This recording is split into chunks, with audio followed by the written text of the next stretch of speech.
It's a good grapefruit. So, I watched The Suicide Squad, and I thought it was pretty alright.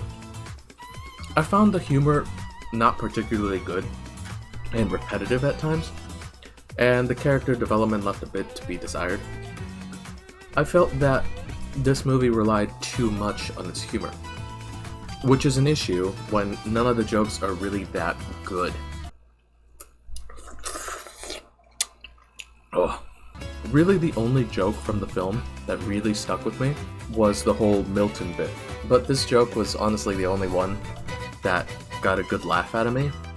Other than that, I've completely forgotten all other jokes in this film. I felt like they also reused the whole "these are expendable characters" joke a bit too much. Here I will be diving a little bit more into spoilers though, so be warned. When the original trailer launched for the film, most of the internet was in agreement that this movie is going to have the highest number of named character deaths in it, and now that it's out, sure enough, that is true.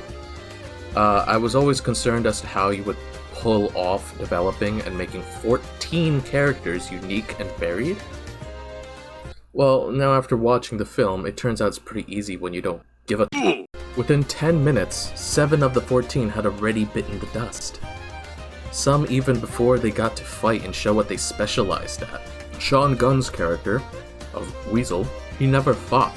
He was in about 2 scenes before he died. You know, now I think about it, it really reminds me of someone. Guess we'll never know. Then Blackguard is next on the chopping block. His death did serve a bit of purpose in the plot, unlike Weasel's, who was purely comedic. Blackguard's purpose was to show that just because these are named characters, by no means do they have plot armor. Not all of them are going to survive. Except if your name is Harley Quinn, in which case, yeah, then you have the thickest of plot armors. But also the other issue is that, once again, they kind of played it off as some sort of joke. Then, shortly thereafter, 5 more characters die. And they are all played off as jokes as well. They're all killed off, most of which before they even get to fight.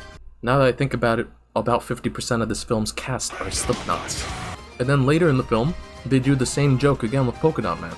Polka Dot Man surprisingly actually receives backstory, but they kill him off anyway. And again, it's played off as a joke. Since so many of the characters died so unceremoniously, most of the cast didn't even get a chance to develop their characters.